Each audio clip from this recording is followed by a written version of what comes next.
We are here for Do This, Not That, and we got a special guest. There's no other way to put it.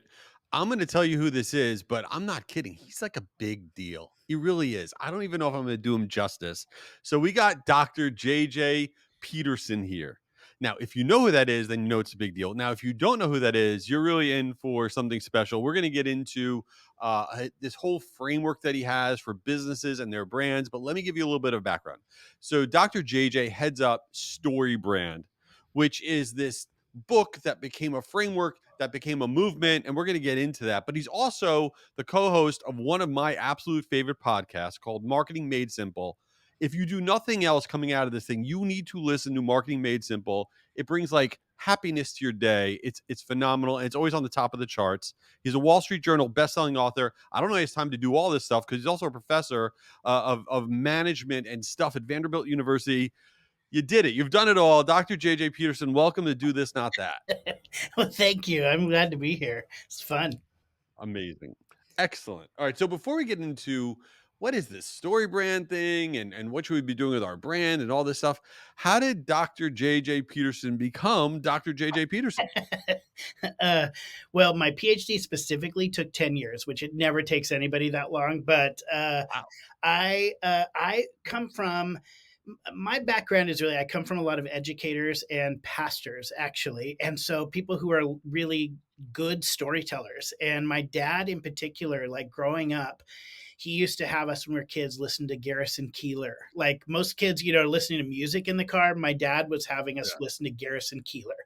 So we Wow. learned like who people don't know, he's like the amazing storyteller. So my dad was a storyteller, my family's, and so story has always been a thing that I've been fascinated by, and kind of my trajectory took a lot of different areas. I graduated with a degree in communication and did like nonprofit communication for a while.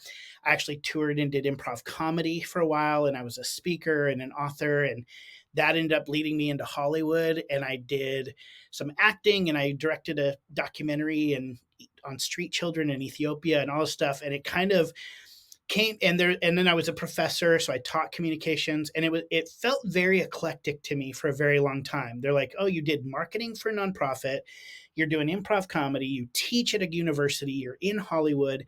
There was all of these things, and it came to a point where I actually sold. I was living in Southern California and sold. I was professor at a university and sold a reality television show to a production company called Bad A Brothers. And the premise was my brothers and I are so not bad A that we can't even say the word. So we travel around the United States and we find the old laws, the weird laws that are on the books, like you can't cross the Minnesota border with the duck on your head. And we break I those like it. laws to be more bad A. And so, so I left the That's amazing. university, and that's when I met Donna Miller, who was in the process of kind of developing StoryBrand, teaching people how to create great stories in their marketing using film theory, really using story frameworks from film and story theory that went back all the way, goes back all the way really to Aristotle and Plato even. And I was also at the time studying my PhD, and I was studying narrative marketing and narrative principles in just communication. And he was like, "Hey, why don't we kind of start working together on some stuff?" So I'd kind of done the Hollywood thing, I'd done the marketing thing, I'd done the teaching thing, and all of a sudden he came to me and it was like that's exactly what he was creating, was this organization who taught people how to use the power of story to create clear marketing and messaging. And I was like, this is my career always felt very eclectic until that moment. And I was like, you mean I can combine teaching, humor, story, and marketing all in one thing? And so we've been doing it now for 10 years, where we take the principles of story, the rules really of what makes a good story, and we teach marketers and we teach businesses how to use those principles to create great marketing that works. Dude, you're like the most interesting human being alive.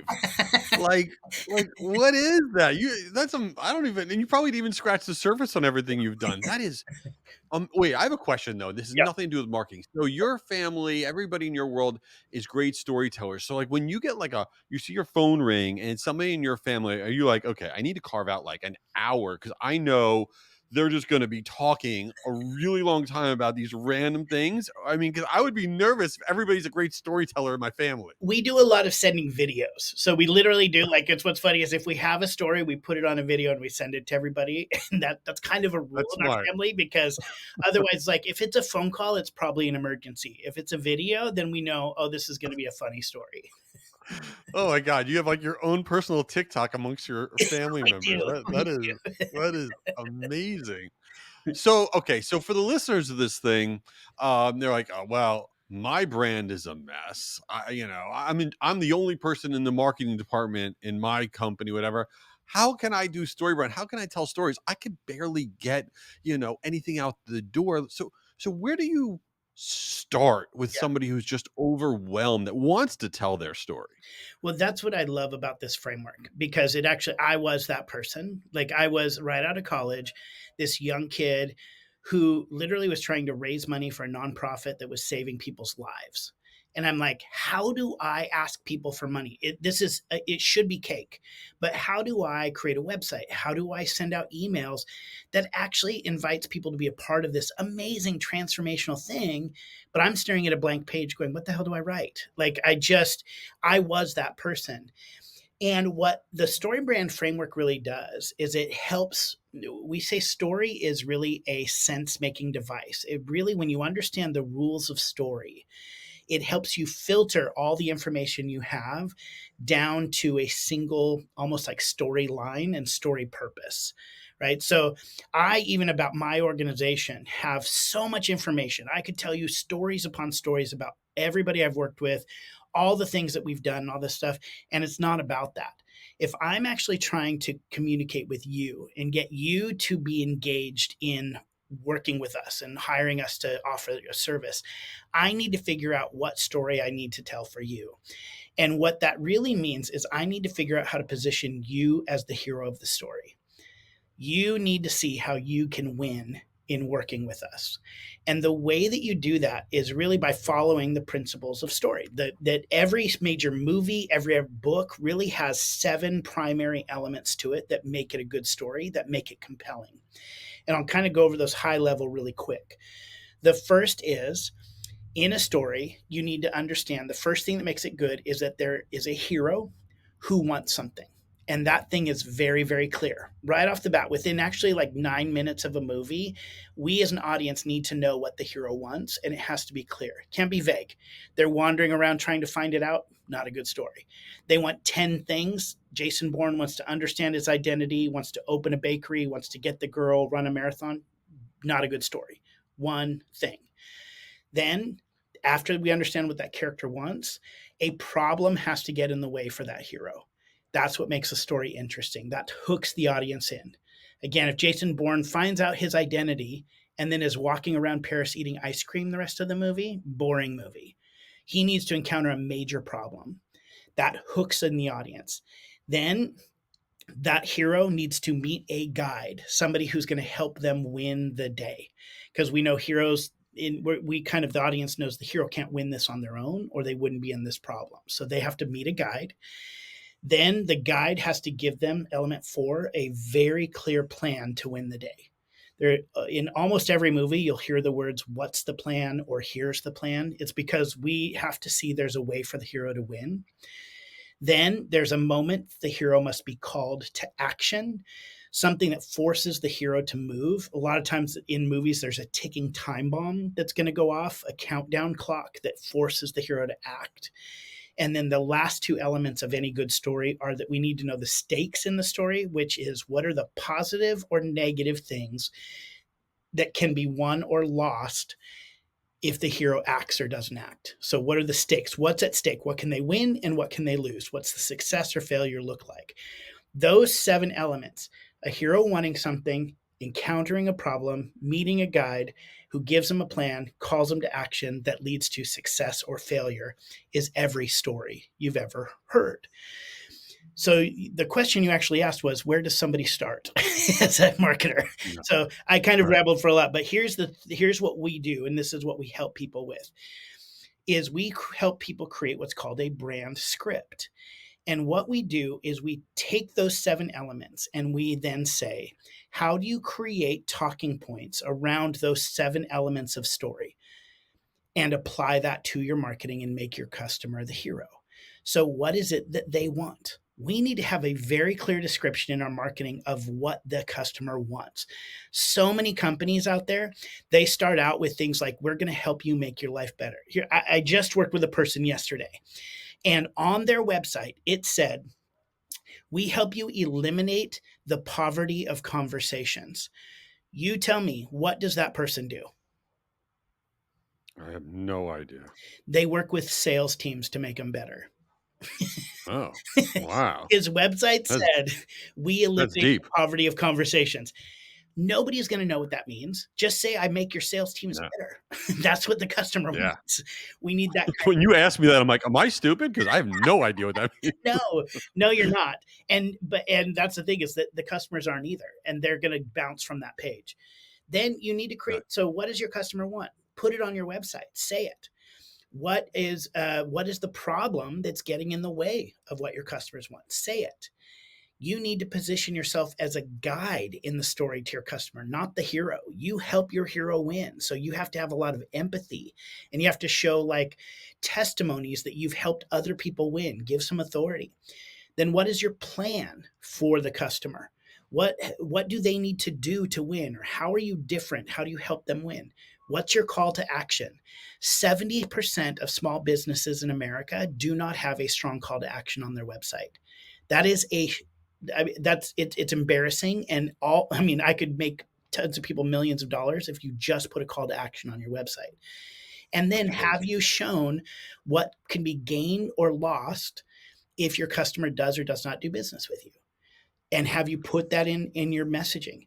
We call that a brand script. And we actually, people can, we give this away for free at storybrand.com/SB7, where you can go on and literally just go in and fill out boxes that focus all of your messaging around these 7 elements. If you start there, that's kind of a longer story, but if you start there and then use that to kind of audit all of your materials and say, have we talked about our customer's problem? Are we clear about what they want? Have we given them a plan? Do we have a call to action? Have we shown them success and failure? If you haven't, the easiest thing is just to put some of that right into your marketing. Make the change right there. So, first of all, I think the big thing that you just laid out that was eye opening to me is changing what the lens that you're looking through, where it's not about, hey, how is my company gonna get more business here? But like you said, how do you make the person the hero that you are marketing to? Because then they want to engage. But the other thing I got out of it is I'm never going to a movie with you because like I feel like you come out of a movie and everyone's like, was it good? Did you like it? And you're like, they only did 5 out of the 7. It was terrible. Is that your move? Is that what you do? Like It, analyze movies? it's really hard. It's really hard. I actually have to watch a movie the second time is when I figure out if I actually like it or not. The first time is literally like they waited to a minute 11 to establish what the character want, and the save the cat moment didn't come early enough. And it was just like I really do analyze them and then later. But it is sometimes it is fun to go with me because people will go, I didn't love that movie, and then I'll go, here's why you didn't love it. And I'll literally like kind of break it down and say, well, they weren't clear about this. The problem didn't have any stakes. And I'll kind of walk through that. Well, I don't know if it applies, but like I was just watching Godzilla and now I'm sitting here in my head like, did they nail it in the first 9 minutes in Godzilla? But now I have to go back and watch. And maybe Godzilla became, he set his agenda out to eat everybody or something like Uh-huh. that. Uh-huh. So now I'm gonna look at it through a different lens. So let me ask you this though, because one of the things that I struggle with in my business is that I have an agency and I do a bunch of stuff, and we are somewhat known for email marketing. And but that's less than 50% of the revenue of my company. We do lots of other stuff, Mhm. but I sometimes feel like if we don't lean into what we are known for, then we're known for nothing. And so my question is when you're creating this story, do you need to be known for a thing, and then you can develop the story further as you bring in customers and clients? Or do you tell this like robust story about yourself that is really large and you let people kind of just navigate the part of the story that they care about? I am a big fan of niching down. The more you can niche until that market is saturated, I think the easier it is to find the people that you really want to work with. That's my quick answer. So Yeah. there's a lot of nuance to that and everything. What I would probably actually tell you if we were working together, say we like spent a Yeah. day and I was like walking through everything, is if you're really known for marketing and email marketing, and that's really what a lot of your customers are really struggling with, I would use your lead generators to emphasize email marketing a lot. And so, you're creating webinars about it, you're doing social media about it, you're creating PDFs about it, and you're bringing people into your website, um, or a landing page that specifically is dealing with email marketing, and have them sign up through that. And then once they're in, begin to explore the greater narrative. On your actual website, like your grand website, I probably would still go with a higher level story. But here's where it gets tricky. This is why I think the niching part matters. If you just say, we help everybody with marketing, and somebody has an email problem, you're competing against 20,000 other marketers who help people with marketing. You sound like everybody else. Right. If you actually can say, we help people with marketing, you're going to miss out on some people that, I'm sorry, we help people with email marketing. You're going to miss out on people who want video and website, which you probably do some video and website stuff, but you're at least going to hook the majority of the people that you want to work with through that email messaging. So it's a little bit nuanced, but that's why like I work with people all the time who are like, well, I love working with female entrepreneurs, but I feel like that's too limiting. And I'm like, well, if you love working with them, you know it, and that market is not saturated, then I feel like you should say, I help female marketers. I help female entrepreneurs with their marketing. You're going to attract the right customer. You're going to do the work that you like to do. And you're going to basically, I mean, to be a little crass, piss on your territory and say, I own this. I own this. And when you do that, it helps you stand out as a guide in the market in, I think, an even stronger way. Right. So, You're not going to stand out otherwise. You're just going to be one of many. yeah. There's no way to stand out. So that So, it's nuanced, yeah, but truthfully, like I would say, lead generators focus in that, and then don't be afraid to niche down. I love that. I love niching down. I love everything about that. So, since you're all about story, I'm curious about something because I sort of feel a certain way, and I don't know if you do. I sort of feel that attribution is kind of garbage, and the reason I say that is that when you talk about a story, it, attributions to me very transactional. Somebody downloaded a guide. Now the BDR is calling them up and harassing them into a demo or whatever. Is the idea of story brand that attribution's a little bit of a myth, that you have to kind of make this signal, this all, encompassing signal to really bring people into the tent? Is that the idea? Explain to me a little bit about what you mean by attribution. So this person did this. They downloaded a piece of content.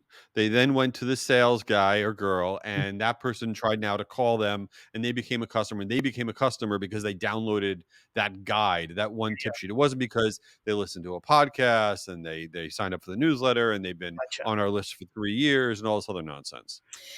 I mean, we are big fans of, like, one of the things that drives us internally is we say we've never been punished for being a generous brand.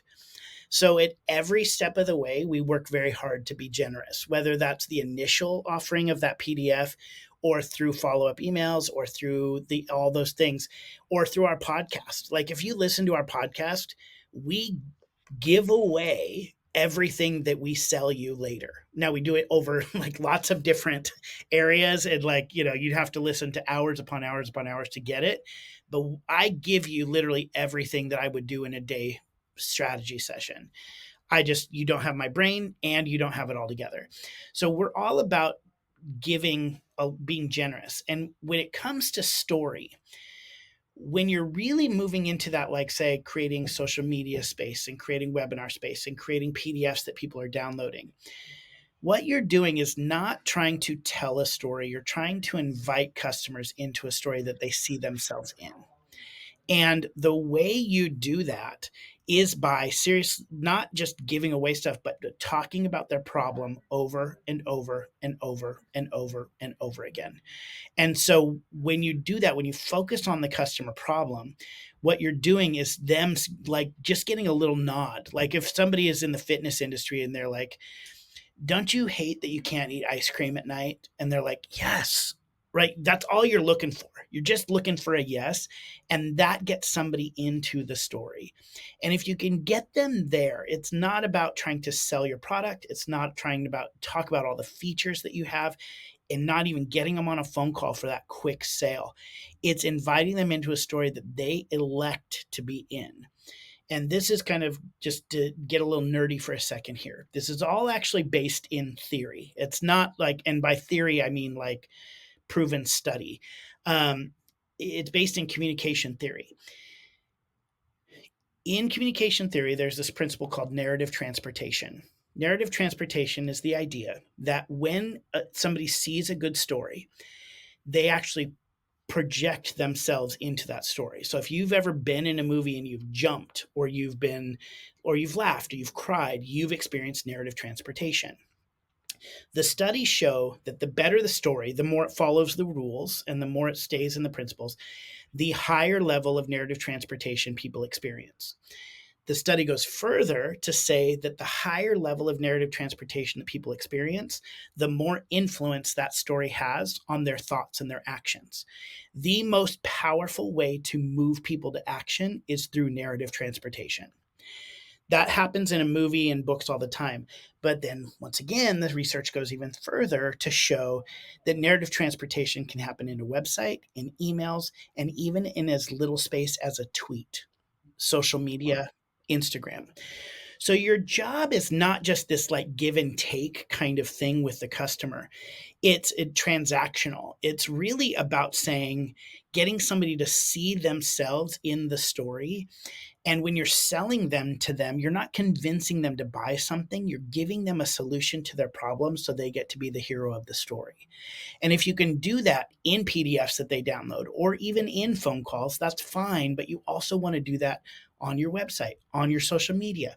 Every time that you're speaking the words or writing the words, you're trying to help people experience narrative transportation, see themselves in the story, and see a path forward for themselves to win.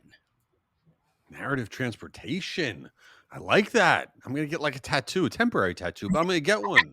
That's really, really cool. I never I got to absorb that. That's meaningful. I'll tell you what's not meaningful. The last segment of this podcast, which we're about to do, called "Since You Didn't Ask," which has nothing to do with anything, but I got to drill into this. So, I was very excited at the start of this when you said that you did a reality show, and Mhm. the premise of your reality show is amazing. I happen to love reality TV, and I'm not kidding. But you seem like a very intellectual, smart person. I don't. Do you? I want to know. Do you like any reality shows? And if so, I need to know exactly which ones they are. Wow. RuPaul's Drag Race. Uh, Nice. so that's one that's up there. Probably that's probably about it right now. I do watch a lot of documentaries. What about The Bachelor? Would you watch The Bachelorette? No, No. no, Love is Blind. no, Not happening. no. No, zero. What was the show? Love on the Spectrum. Yeah, that was great. I did watch Love on the Spectrum. Yes. Oh, okay, good. So, I'm not so gonna like your lie. document. I'm not gonna lie. What's I that? have seen an episode or two of the Kardashians even recently. Oh, So I have. there you go. Yeah. That's almost reality TV, but no Real Housewives for you. No, no, I can't do it. It's the drama. Here's the part about it is my life is kind of so full with a lot of things and having to my brain move it. Yeah. I can't do the drama. I can't do the Okay. drama. How about one of the cooking ones, like Top Chef? There's not a lot of Oh, drama yes, there. absolutely. Yeah, those I have, like British baking show. Yeah, Oh, I 100%. love that show. Yeah. I've seen every season of that for sure. The best part about that show is like, all right, today we're going to make pastries, and then because they have all these weird pastries I've never heard of, and we're making a blah blah blah. I'm like, well, what the hell is that? And then by the end, it's like, I gotta eat one of those. Those are great. Absolutely. I did watch the whole series of Stanley Tucci in Rome, I can't Yes. remember the Italy. But what's funny is I then wrote down, we went to Italy and I wrote down all the restaurants he went to, like in Rome and in Yeah. Bologna and all these places. And I went to all of them and 90% of them were closed because of the pandemic. He filmed it like Oh, pre and during the pandemic, and I oh went and no. all of them were closed. So I was like so excited. I watched every episode and was meticulous about writing down they were all closed. Oh, that's brutal. Yeah, any of those food shows, I will watch all of them. All right, this has been amazing. So, let us all tell us where to find you, where to follow you, StoryBrand, your podcast, everything. We're going to put all in the show notes, but tell everybody how to get into Dr. JJ Peterson's world. If you're interested in more about StoryBrand, it's just storybrand.com. And like I said earlier, if you want to start creating those like brand scripts, starting to figure out how to play with your customer story, just go to storybrand.com/SB7. That'll give you the tool there. And then I'm at Dr. JJ Peterson on the socials. And so you can find me there as well. And our podcast is Marketing Made Simple. Yeah, everybody literally stop listening to this and go listen to Marketing Made Simple. It is one I listen to every single week. It's amazing. Dr. JJ Peterson, thank you for being here. This has been fantastic and appreciate it. Thanks for having me. This is fun. Awesome. All right.